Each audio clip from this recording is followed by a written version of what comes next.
Trae con la vida, vida de la baila, cura con la guaira, limpia, limpia, taita, vibrando con la hualca. Hi guys, and welcome to ayahuascapodcast.com. Today we're joined by Lilly Eggers. Lilly is a mom and entrepreneur, somatic coach, somatic couples therapist, medicine woman. She is a licensed marriage and family therapist, certified in EMDR, masters in somatic psychology, and she's been helping couples for 12 years already. Lilly, very impressive. Welcome to the podcast. Thank you so much for having me, Sam. Lilly, I think this podcast will be very interesting for many people who are listening, to me as well, specifically because I do have a couple as well. You met one of our kids just now. Lilly, how did you end up working with couples, and why? What drew you into this line of work specifically? I feel like from a very young age, I was always interested in human interaction. It was intriguing to me. I was curious. I was curious about relationships. I was curious about end of life satisfaction and how many folks say on their deathbeds they wish they had spent more time and energy on the relationships in their lives. And to some extent, I feel like I was a student of relationship from a very young age. I was observing, I was interacting. My family of origin, we had very little conflict. And then I promptly moved out of my family and found a relationship that was very high conflict. It was like I had to learn how to do this thing that I didn't really learn how to do in my particular family. And I feel in many ways like I treated relationships like little science projects, really. Like, is this complete? What did I learn? How did I learn from it? So I also love working with couples because it's not talking about a problem. It's right in the room. It's so present moment. And I think that there's both so much that can be accomplished by not talking about problems, by working with them in the present. And it's also very enlivening for me. So I find that work really fun. I also would say I love working with couples because it's so rewarding that people can come in feeling disconnected, and part of their disconnection leads to these thoughts that like, we can't work this out, or maybe this is a deal breaker, or maybe we'll never be together. And they can come in feeling like that. And in such a short amount of time, they can come to a completely different state of reality. Like, oh, we just had to hear each other. We just had to like connect in this important way and remember that we care and feel accepted for certain pieces. And it's really not as complex as it feels. And I've come to just enjoy that experience so much because I have so much faith in love. I have so much faith in human presence and the capacity to rewire through interaction. And I can say a lot more about that, but I tried to keep it brief. All the reasons I love relationships and couples. Yeah, no, it's very obvious you love it. It's funny that you mentioned people mentioning in the end of their lives that they wish they spend more time with their loved ones instead of working so much. Because I just did a podcast episode on end of life and transitioning and all the stuff. So we just spoke about it. And yes, relationships are important. You know, our life, probably one of the most important things out there. You mentioned that there is this moment sometimes when there seems to be this unresolvable conflict, and then magically you remove one little piece and then it all just goes back to normal.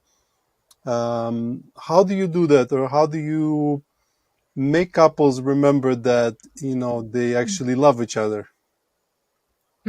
Yeah. So part of my background is theater.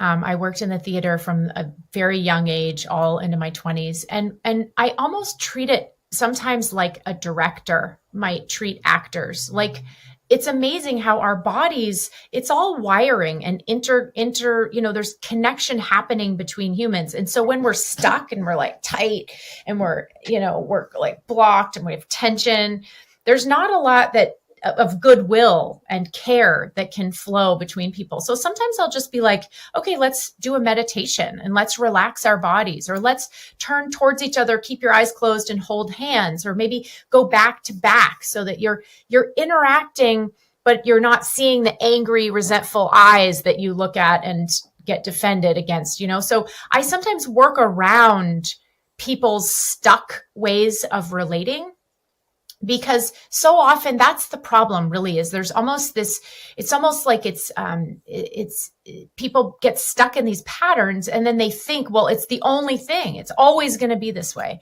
I'm going to come at you and ask for something, and then you're going to retract. And then when you retract, I get angry, and then I get angry and you walk out, or whatever it is. It's like, oh, it's a pattern. It's like it's fated or something.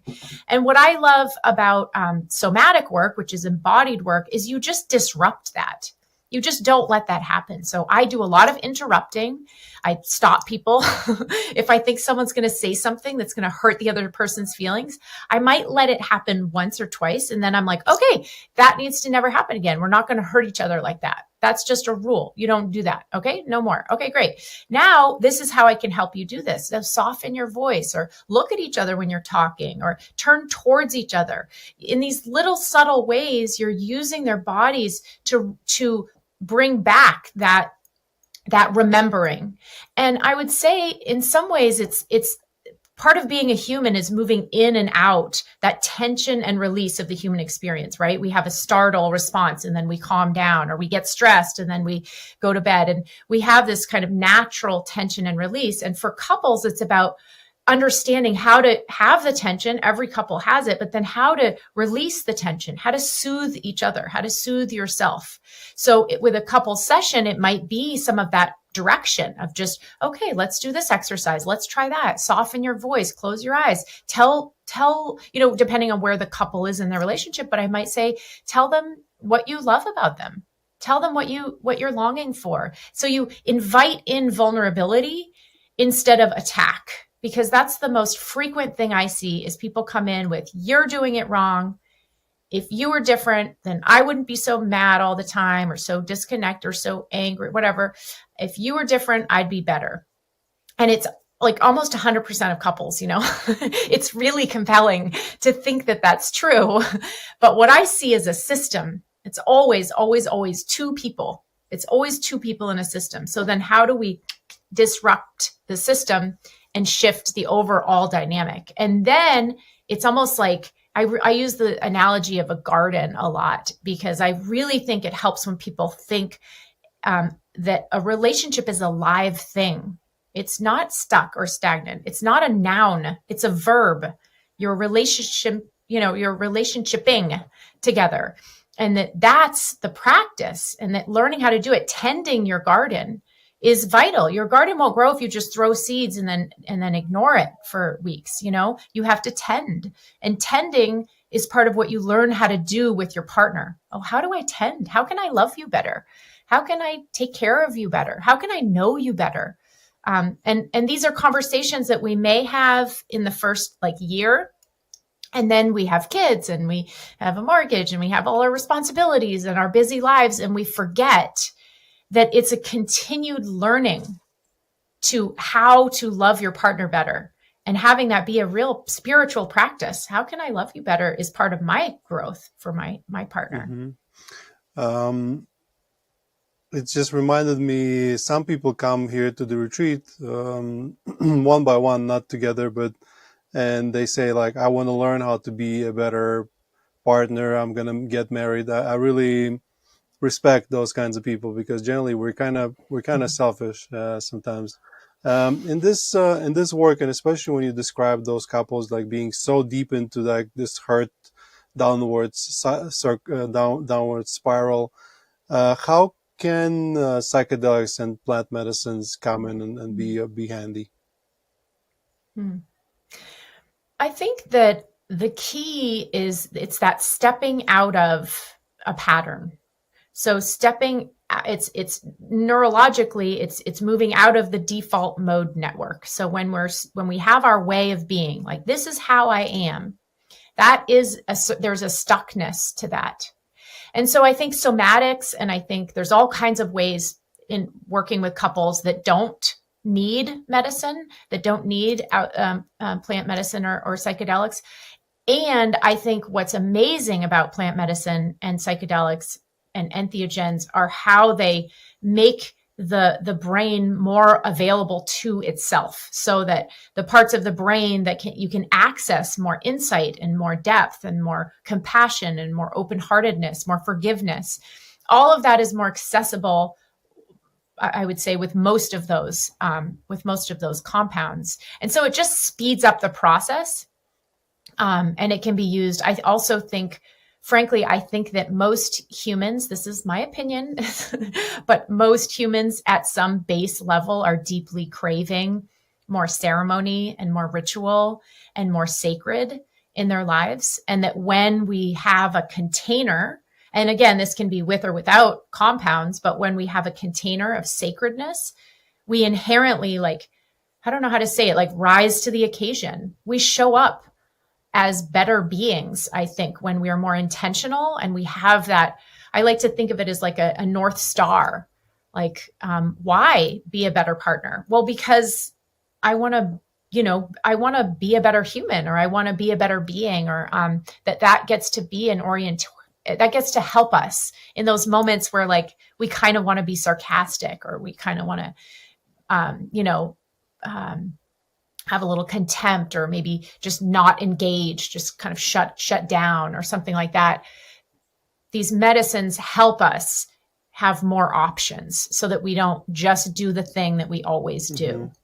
I don't know the exact mechanism, but I'll just give you an anecdote from my personal life. Sometimes we're in a conflict with my wife, and I go, obviously, we live at an ayahuasca retreat. We own one. I go to the ceremony and I participate. I generally drink one ceremony every month. And then I go back, I hug her, I love her again. And I can't even remember what the conflict was, because there is none. It's just like an emotion. Like this is the complexity of relationships, right? Is that there can be 5 different truths depending on which emotional state you are right now. So when you work with couples, when is it that you say, guys, you should try psychedelic therapy instead? And what do you normally recommend? Which medicine? Yeah. I let us get to a place of a lot of stuckness. I don't start people off with medicines because I really want them to feel empowered, that this is something they actually can learn on their own. I usually introduce MDMA is my favorite for couples to start off with, because it's such a heart opener. It's really about, it turns off the threat response so that people can hear each other. They're also very lucid, so they're not, in other realms so much, but they're lucid. They're able to contemplate. They're able to deeply hear each other. And the experience of being heard and held by another that's not being defensive, because that's what happens with the threat response, is we feel attacked, and so we defend, and then there's this attack defend thing that happens. That when that is off the table, humans are just so loving and so holding, and it's almost like their innate goodness is awake and alive, and they get to say, like, of course I want you to feel good. Of course I want you to know how sorry I am that I hurt you. And it flows so easily. So that's a starting off point. It also tends to support couples if there's trauma in the couple dynamic. If either member has trauma, MDMA is excellent for that. It's as I'm sure you have discussed before in past podcasts, the data is just becoming more and more supportive of how it's one of the best ways for folks to access and resolve deeply held trauma. So, and for me, doing that within a couple dynamic is actually the best way for folks to bring up trauma. They feel safe. They can be held by a safe other, because even as our partners are both the most unsafe person, like they're the ones that are activating us the most, they're also the one we're most open to. There's the most room for healing. there's the most room for growth, for a new way of experiencing ourselves with another. So it's really beautiful. So I start there. I might do mushrooms at some point if the couple is really deeply into a more spiritual practice together. Then we may do that. I usually let them ask. I don't necessarily invite, besides MDMA, which is usually when I'm starting to feel like, okay, we've done a lot of work in the more traditional realms of, well, I'm not super traditional, but in the somatic psychology, office, I might do retreats or ceremonies without medicine. But, if those realms we're still kind of regressing repeatedly, I will, that might be a wonderful option for folks. Okay, if you ever come to the point where nothing else works, send them to Lavaro. I will. Because we had a couple once, and they came over a bit more than a year ago, and they said, basically, they decided to get divorced and just said, like, let's just do this one last thing, just in case if nothing else worked. So they came to the retreat, and I can luckily report now, more than a year later, they're still together. I don't know the mechanism. Once again, that's the biggest difficulty. Like, you can't explain what happened. Their journeys did not really have much to do with the couple specifically. It was an individual journey, two of them, but somehow it made them better people than together. Once again, they started functioning, and it's fascinating to see that. Which kind of brings me to a topic that I noticed, that a lot of times couples, when only one person starts their spiritual journey and starts working with ayahuasca, for example, or other modalities, they start very, very slowly drifting away, and they might even at one point feel like, what am I even doing with that person? They just no longer vibe anymore. So I like to say, couples that grow together stay together. I don't know if you ever, in your couples therapy, if you ever observed that phenomena. Yeah. I mean, I would say it's really common for people to be at different kind of paces for spiritual practice. And some people are like on a fast track and they're all about it, and another partner might be slow. And I think that difference, couples can tolerate. I think they can deal with that. It's when one of them may be very almost like resistant to anything, that those folks are hard to work with. There's not a lot of room for workability. Like, if you can't receive, you can't, I don't know, I'm going like this with my hands. It's like, can you dance with me? If you can't dance, if you're like, no, I'm not dancing, then we can't dance, It's just kind of how it goes. I have a wild guess, maybe wrong, but I think people like this can really benefit from strong ancestral psychedelics, because the only thing you need to do is to get them to come. And then then the ayahuasca does the rest, because it's like dynamite. It basically blows apart all those protective mechanisms that no longer serve the person. We have that happen a lot, and normally it happens this way. There's a couple, and they want to come to the retreat together. One says, I'm just here for her, or I'm just here for him. I'm not really here to drink. And then we know what to do. We say, maybe half a cup or something like that. And then gradually they realize they needed it more than the couple. And then ayahuasca really helps to not like gently massage out the problem, but like eat it out.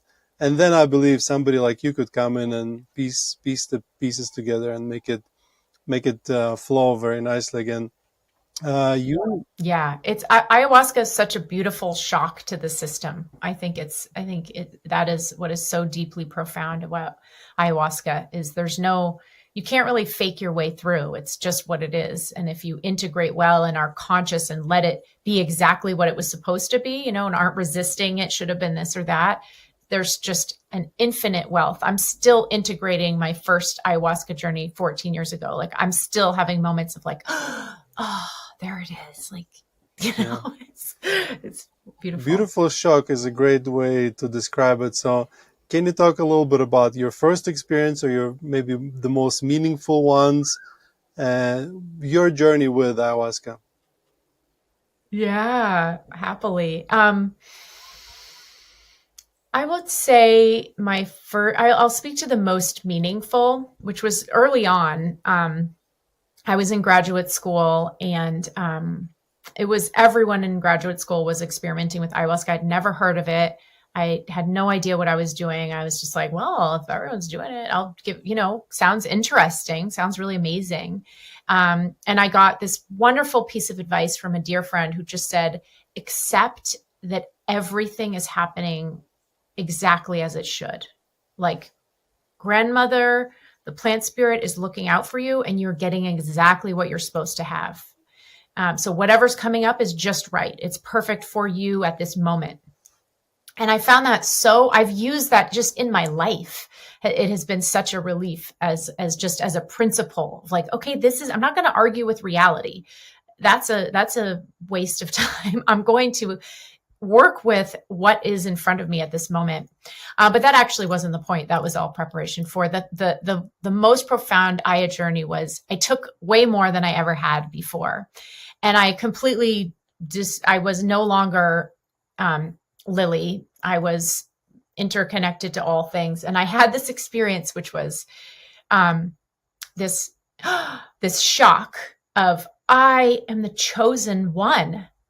And then I would have this like, oh my gosh, that's so crazy. And then it would expand out to, we're all the chosen one. And then I would just laugh with like total delight and bliss. And then it would complete total amnesia.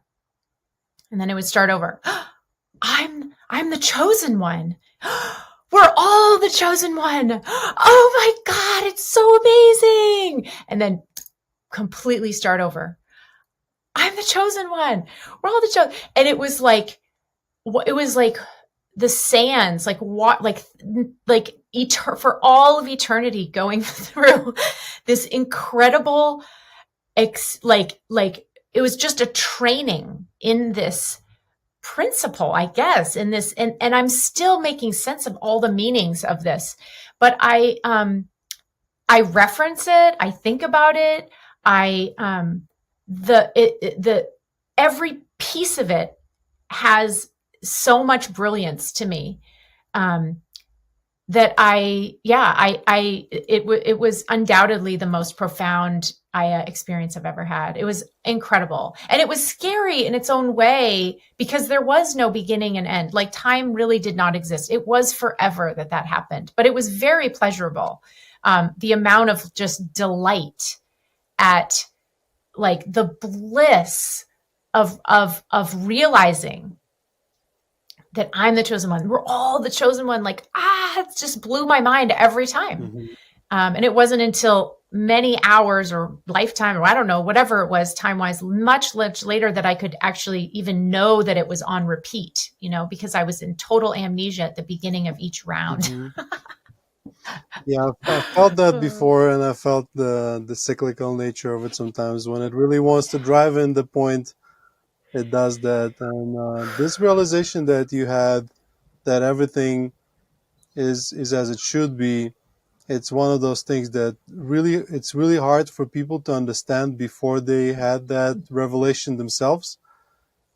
We're just so used to be in the future, in the past, but if you really think about it, there is no other way. Like, every molecule in the universe at the moment is exactly where it should be. Like, there is no other way. Like, it's the only That's right exactly way. right.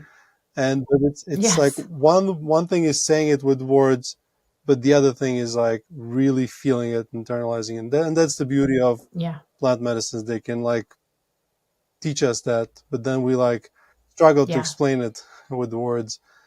Yeah.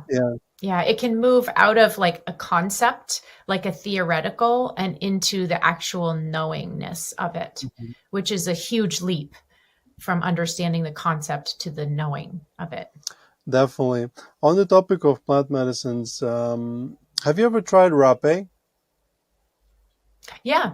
What I notice for myself, of course, not every time you have a conflict, you can go and drink ayahuasca or mushrooms or whatever.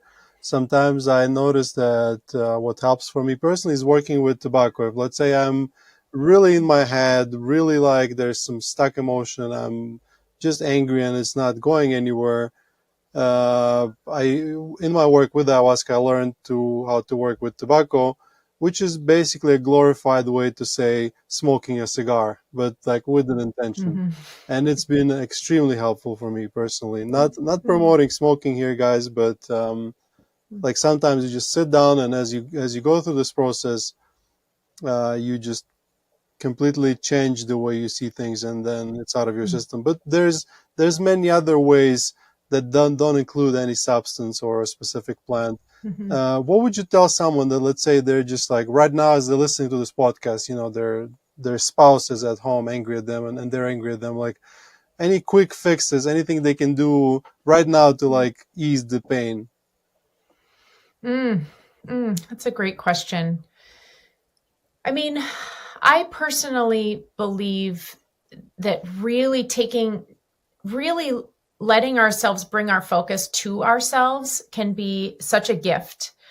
Bringing our awareness, our focus. So letting it be an energy, an upset, whatever, a feeling that's inside of one's body, and tending to it as you would anything that's not feeling good.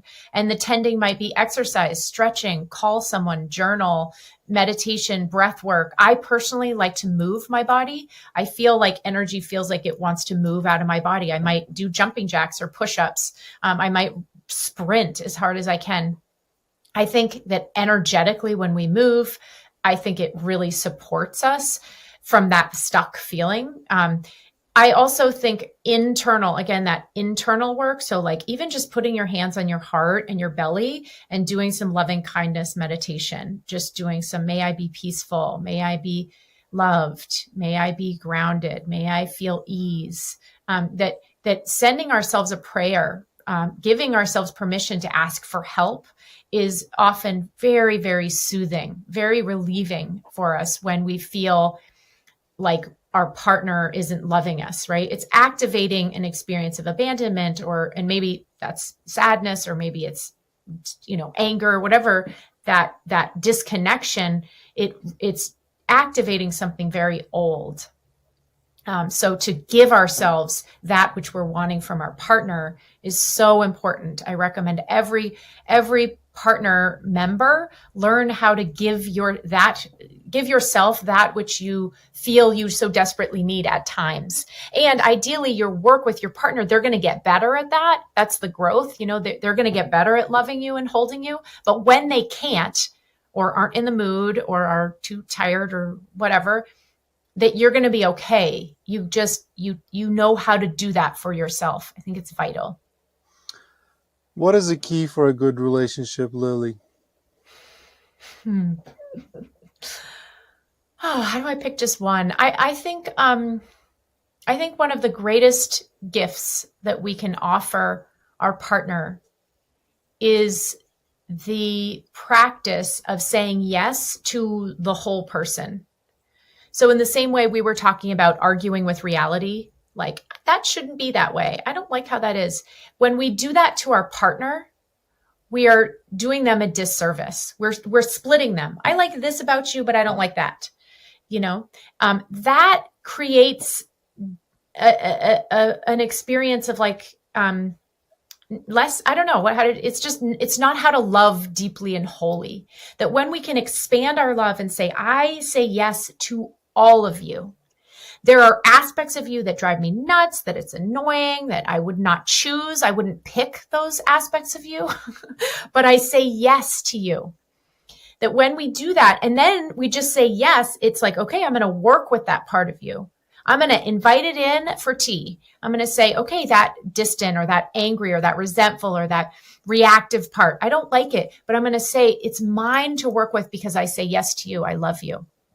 And ultimately, that's a way we practice with ourselves too. We can't push out aspects of ourselves. We have to invite them in and say, okay, who are you? What's happening? How do I work with you instead of against you, as if you weren't here? So I would say that is a major, it's a paradigm shift for couples when they actually start inviting in that kind of consciousness in the way that they love each other. It's a paradigm shift. I don't know why, but the way you describe it, kind of like in loving yourself, and that part of you that you don't want to love. It kind of reminded me of a shadow work. Could it be that you're Mhm. pushing away the shadow side of your couple? Totally. Exactly. Yeah. Yeah, exactly. Okay. Um, Lily, what do women want? As I'm asking for all the guys that are listening. Oh, goodness me. I couldn't possibly just say what women want. What I would say is what I see so much in every partnership, and frankly, this goes beyond gender, is that people, humans, want to be accepted and they want to be loved and they want to be known. They want to be accepted, they want to be loved, and they want to be known. And that, what I was just saying, the key was about acceptance. And then through that comes love. I think love flows through acceptance, but it also comes from remembering the good parts of someone. So very often when we especially live with our partner and we have to deal with them and we might see their annoying qualities more, we forget about the not annoying qualities, the beautiful qualities. As I'm sure you know, our brains are negatively wired. So we naturally play out negative interactions. We play out annoying qualities. So it takes up a lot more space in our consciousness. So when we love someone, we actually practice balancing that out and remembering what we love, validating what we love about that person, what we appreciate. Thank you so much. I tell my husband this. Thank you so much for working so hard, that you support our family in these ways, and that then you're tired after a long day and you hang out with the kids, and I know you're exhausted and you have, headaches and pain and whatever. And like, you work so hard for our family. And validation, we want to be known. We want to be seen for all of our life efforts. And I think that goes beyond gender. Because frankly, I think gender is sometimes it's what's more important than gender is attachment system and understanding the attachment system. Because sometimes you have a woman that needs space and a man who wants connection. And sometimes you have a woman who wants connection, and a man who wants space. And so it's not super, I don't think it's as, it depends. It really depends. Yeah, it was a very simplified question, but it was just a funny one to ask. I'll tell you an anecdote in our couple, because obviously we're a plant medicine couple. We work here, both the retreat. We started it together. So when in a relationship, when there's a conflict and there's a lot of impatience, then you can say, you should just calm down, which provokes a stronger reaction. In our relationship, we say like, you're kind of not nice to be around. Like, go drink ayahuasca. That's our way to say something is wrong. In one of your interviews, you mentioned about this desire we have modern day problems in a relationship. As people, they want this Instagrammable, perfect relationship that never really exists. And then there's another way of looking at it. Can you talk about it a little bit? Yeah. Well, I think the first thing people need to understand, kind of like I said in the beginning, is that you're not choosing a partner. You're not choosing a person who's all the things you think they should be. What you're choosing is a being to verb this relationship verb with until you don't want to do it anymore with them. But ideally, you're making some kind of commitment. I think people do better with some containment. In the same way, like we hold a container for medicine work, it's best held, because if it's too loose, it's energetically confusing or draining or complicated. When it's clear, it can be supportive. So that's how I think it's important that we understand that relationships are a verb and that humans are always growing. So they can look not very nice at times, but when you believe in growth, when you believe that we're always growing, then relationships become simply, this is just a moment in time. It's not a like, oh, this is who you are. It's like, yeah, I'm having a moment in time. Like you said, your state of mind, it impacts your entire worldview. So I think it's important for people to understand that when they're looking at an Instagram post or a photo or whatever, they're looking at a snapshot of a very curated image that people want to represent an entire complex system. So whenever people are like, well, our relationship is so hard and all of our friends are so great, I'm always like, your friends are not great. Their relationship is fucked up too. Every relationship is messy. It hurts. It's confusing. There's leakages. There's repair. There's ruptures. And that is the truth. And it's okay. And it is when you can just say like, oh, this is natural. This is so natural. It is such a relief to so many people. And this is something I came to, Sam, on my own. My family was like, it was like we were disinfected. We had no conflict and we were so great. We were the only like functional family in the world, like we were really special. Nobody fought at all. And it wasn't until I got out into the world that I was like, wait, conflict is part of being vulnerable. If there isn't conflict, then somebody's holding back. So that doesn't mean it's better. It's when people are being themselves, which means they are different. And that's something I really, really stress with couples, that difference isn't a problem unless you make it a problem. It's actually something to accept and to expand around. Oh, you're different. Like, how is it to be you? What's it like to see things that way or to respond in that way or think that makes sense? And you see this a lot with especially folks who are parents, right?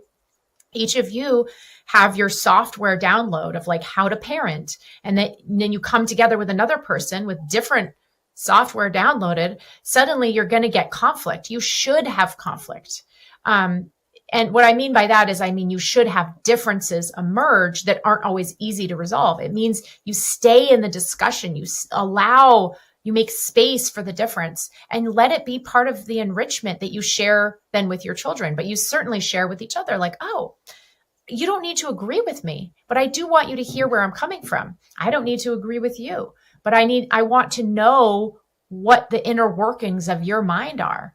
And when couples have those as values, like this is how we function, I hear you and I accept you, even if I don't agree with you, that is a very nourishing, healthy way to be. And I would say, yeah, social media just completely sanitizes all of that as if that doesn't happen.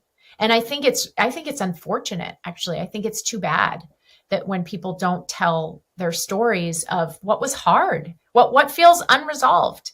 My husband and I recently had a beautiful, beautiful conversation where we shared some deep old resentments with each other.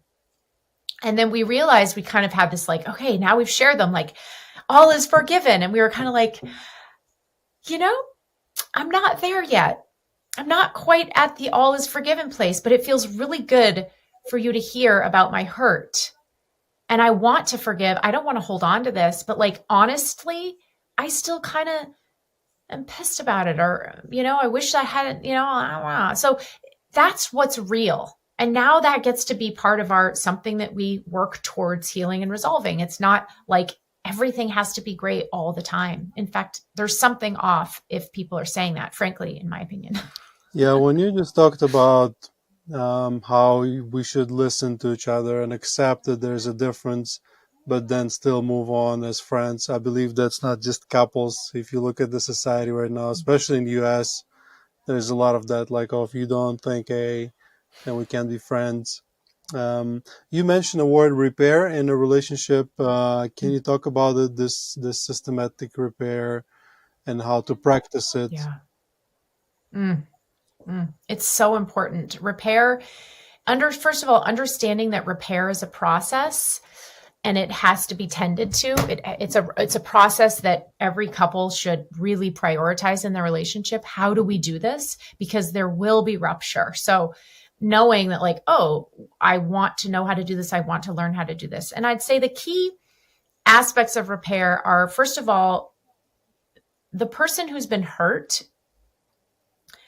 really wants to be able to be heard without being defended against. So let's for a moment say someone says, I'm hurt because you turned away from me when I was crying a few moments ago.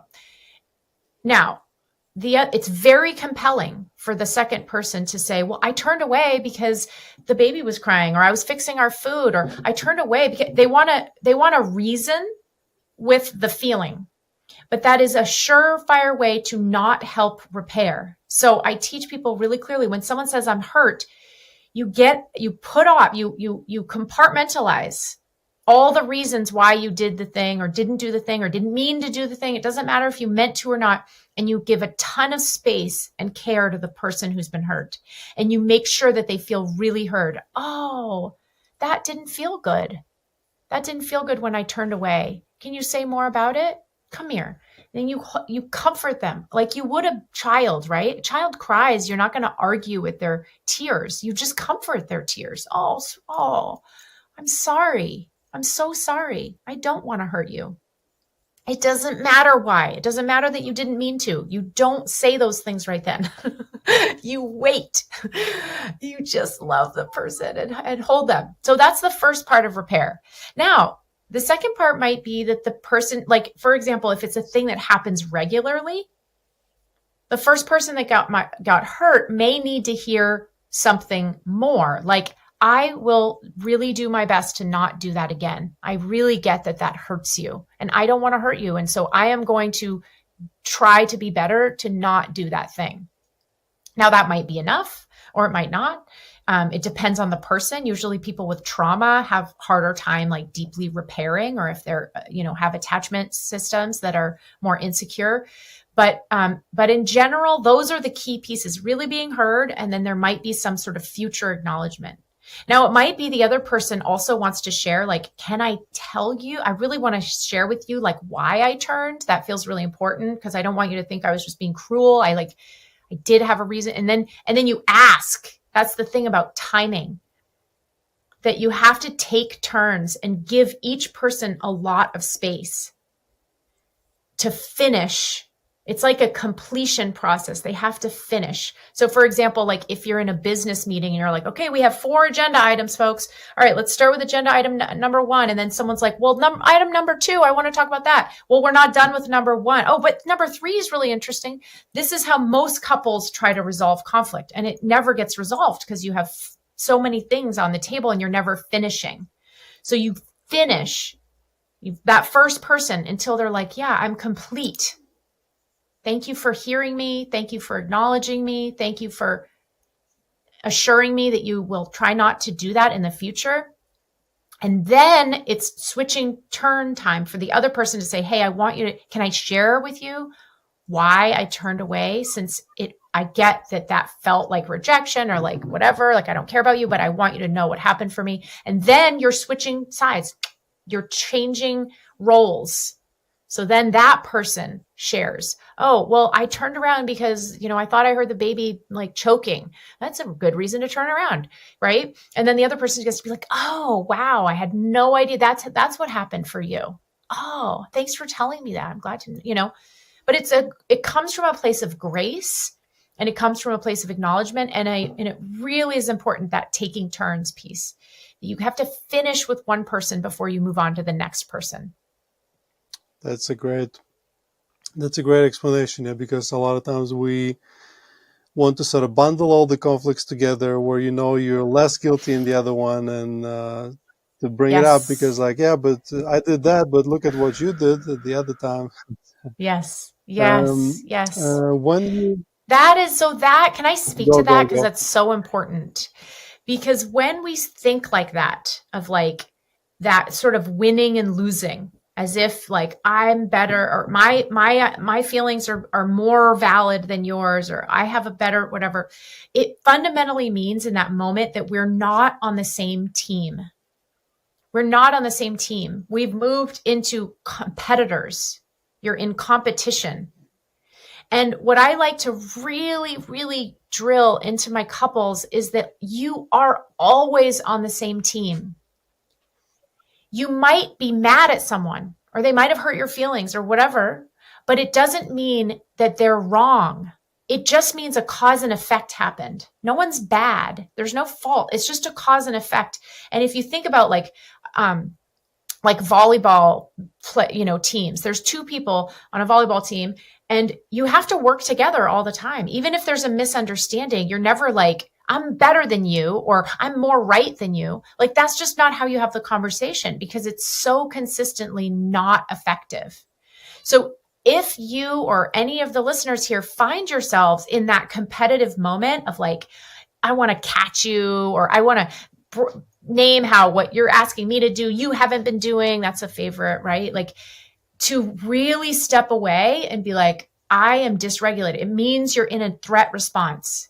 You're in an attack or defend place, fight, flight, or flee, whatever, freeze. And it's time to relax and soften and actually move away. So I teach couples how to de-escalate, get away from engagement if you can't help but be on opposite teams. Nothing beneficial comes out of that. Just stop, go take a break, go take a walk or a bath or shower, exercise, drink some ayahuasca, whatever. But come back when you're on the same team again. Go do some MDMA to switch up the threat response. Lily, I'm sure as a couples therapist, you noticed increase in the amount of patients after the COVID or during the COVID, because we personally noticed that there was, mental health crisis is a thing and it's only getting bigger. And COVID was like this big catalyst. And I'm sure with couples, like all of them were just locked in same apartments without places to escape to. And a lot of things came up to surface. So my question is, did you notice it? And then also, what are your thoughts on the larger sort of mental health crisis, and what can we do about it? What's interesting about lockdown and COVID time is that I actually saw both happen. That depending on the couple and depending on what their area of struggle was, some couples actually did better when they were in lockdown because one member or both members of the couple needed more contact and they got it because they never left. So some couples actually did better and some couples did worse because they had been hiding or pushing down conflicts. And like you said, they're now suddenly, they can't get away from each other. And so many couples did really struggle. So that was definitely, I think both happened during COVID lockdown. I think the wider mental health issue is very serious. Just even like as you're talking about it, and I connect to that concept, I feel a lot of like heaviness and sadness. And I think it goes back, frankly, to parenting.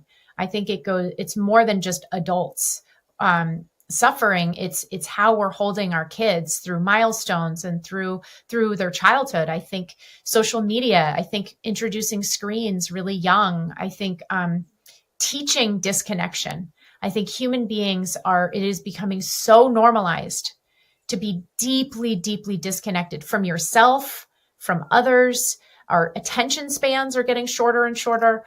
So all of these, for me, it means that we actually can't be nourished by some of the most nourishing aspects of being alive, which is interaction, human interaction, whether it's laughter or play or whatever, conversation, even just being in silence with another person you care about. We don't know how to do it anymore because we're so attached to our phones and it's so normalized.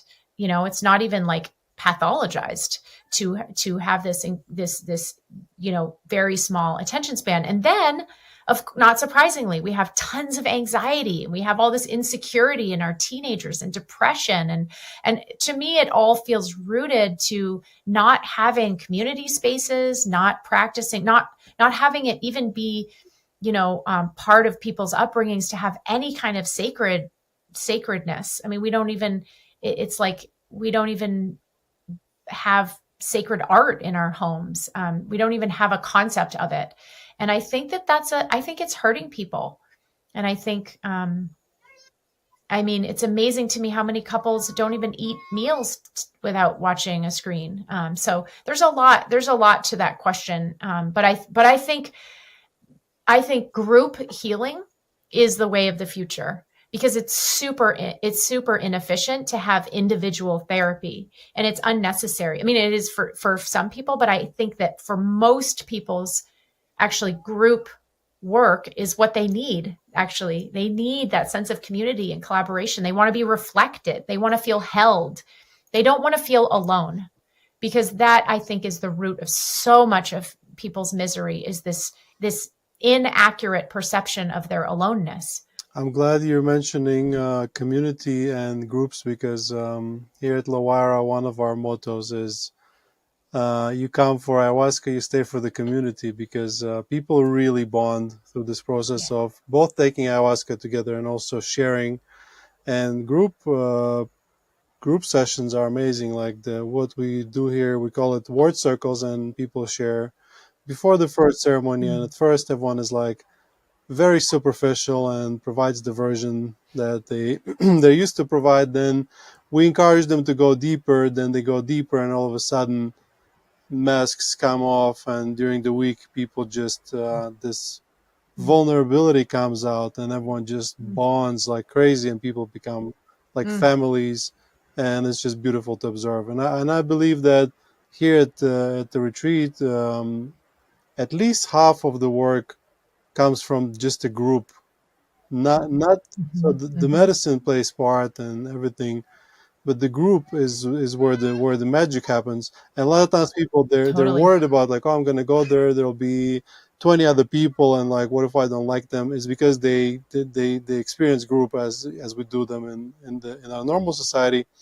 But then when they come here, and then there's group plus vulnerability, it's a totally different setting. Can you talk a little bit about vulnerability, its importance in relationships? Yeah. I mean, I think to some extent it's tempting to try to uphold these, like you said, the sort of the way that we present that feels comfortable, right? Like, I'm strong and I'm independent and I'm really smart and I'm really good at these things. And that's comfortable, right? I'm cool, the world knowing this much about me. And then what happens in intimate relationships is, like, all of these masks, like you said, they come off. And then we actually see, like, oh, but I can also be like grumpy, and I can be inconsistent, and maybe I don't like tell the truth all the time. And maybe I'm, like all the things, right? People are human. They have all these things. And vulnerability is the trust, I think, the willingness to take this risk of being seen in a perhaps less than perfect light. And I think it's essential, because it gives you, it actually builds confidence and not confident, but like security, because you feel known. And that's why I said earlier, like, it's so essential that people feel known, that they can trust being known. And I do think it's a deal breaker for relationships, is that when someone can't hold your vulnerability, they're not a good partner. And I think many people don't know how to hold. So I like to teach people how to hold each other, but some people just won't do it. And that is I think a deal breaker in relationship, of like, this person is intentionally choosing, when you are vulnerable, to push you away. That I think is a fundamental deal breaker. And I don't have many deal breakers. I actually think most couples can almost overcome almost anything, but that is one of them. Because it's sacred. And I'm using that word again, like, there's something so sweet and tender about vulnerability. It's like you're offering up this really tender part of yourself. And so it's important that someone learns how to hold it with the same sacredness with which you're sharing it. And that's so beautiful. When couples do that, it's so beautiful. Yeah, that is very true. You, in one of your interviews, you mentioned that you once ended up in a yoga cult. Can you talk a little bit about that, and also how you got out, and also what would you tell people that come to work with plant medicines, for example, how to avoid retreat centers that are very cultish?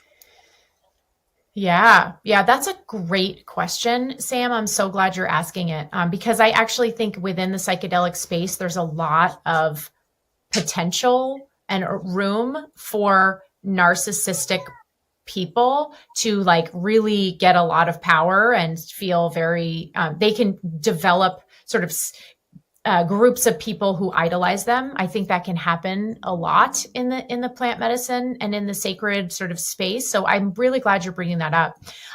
In my experience, I think in my experience, I recently heard a quote that said something like, people don't join a cult. They join a really good thing. And that's what happens at the beginning. So when I started, I was 26. I was depressed. I didn't know what I was doing with my life. I was kind of in that like post college, like, what am I doing? I just feel like my life is being wasted. I care about stuff. I really want a mission. I want to do something that matters. And I started taking this yoga class that changed my life. It was like Qigong. I felt energy move. We gathered energy in our dantian, in our lower abdomens. We held postures for really long periods of time. And I felt myself just be like, this is what I want to do. I want to awaken people to their bodies and to themselves. I want to teach people how to meditate and be conscious and aware in their lives. And so I can say that on the bottom level, it's a beautiful thing. It's a practice. It's a community. Talk about community. We would have like tea ceremony after class and connect so deeply, so much more deeply than I connected anywhere else in my social life. And then it's like, as you ascend, as you kind of do more programs and then do more programs. And then I started teaching, then I started, teaching groups, and you ascend higher and higher up, you start to feel the pressures. And this is where I use the phrase, narcissism, because narcissism is a very particular way of being. It's very self-focused. It's a personality disorder, but narcissistic traits are seen all the time. And what happens is they create questioning in the other person. So a narcissist will make you doubt yourself because you're unhappy with something.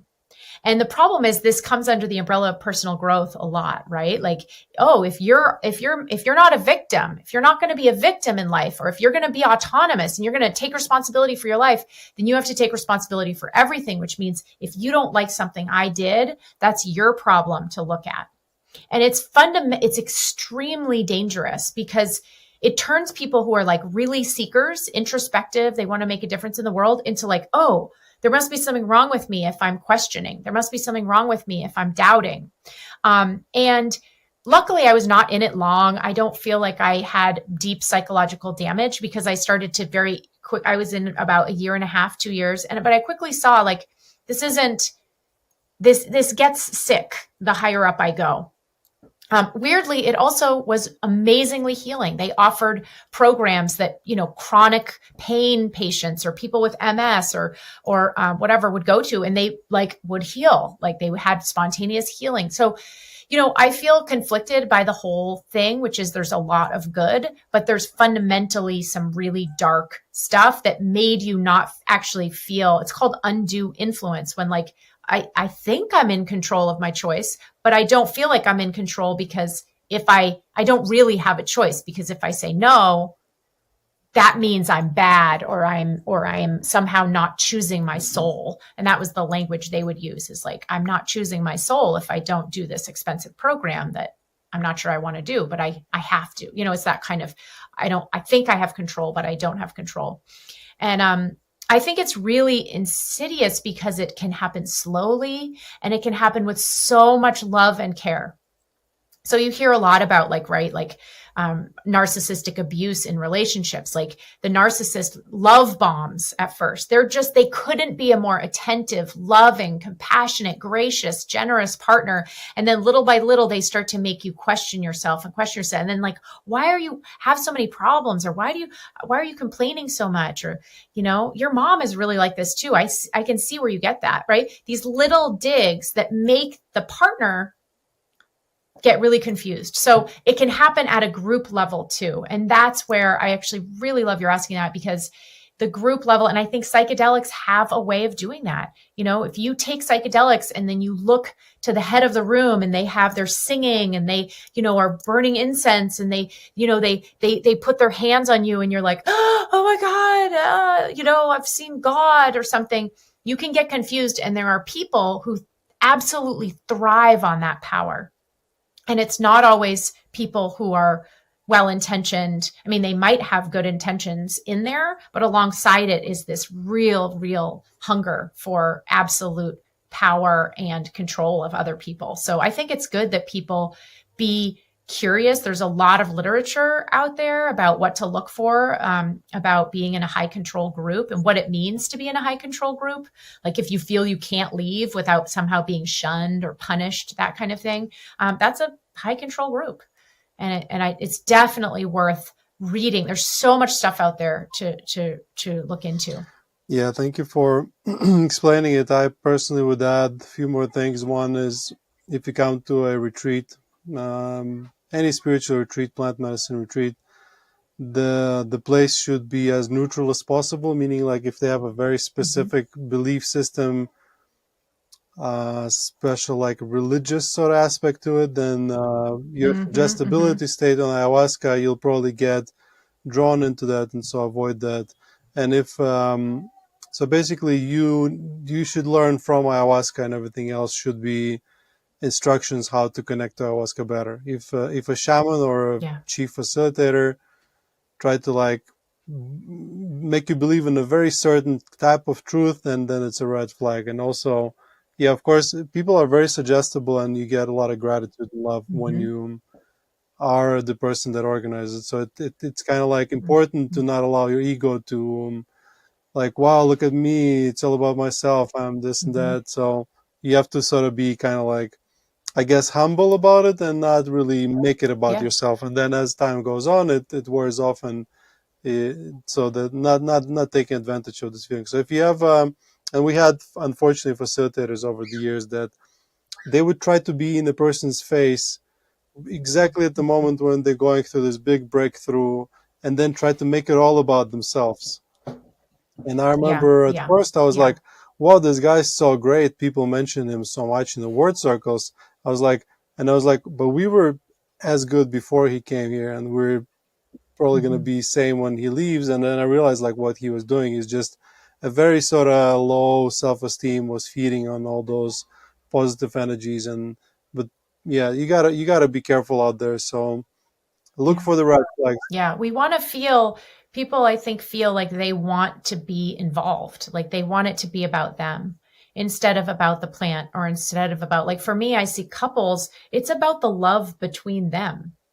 All I'm doing is helping them regenerate the love between themselves. It's not mine. It's not me. It's just me helping them do that thing, which is really what does the healing, is the love. Love is healing. It's a loving energy. It's a very powerful energy. That's a good point. It's not about you. Also, if you go to the retreat, ask a shaman, like, who does the healing? If he says like, wow, I'm so great, I do the healing, run. If he says like, no, I'm just channeling God, ayahuasca, they tell me what to do, then it's a good thing. So yeah, to sum it up, that be careful, guys. Be aware of narcissists. Lilly, thank you so much. It was very great episode. I think we talked about a lot. I specifically learned few new things. So where can people find more about your work, or maybe where can they find if somebody wants to like hire you as a therapist?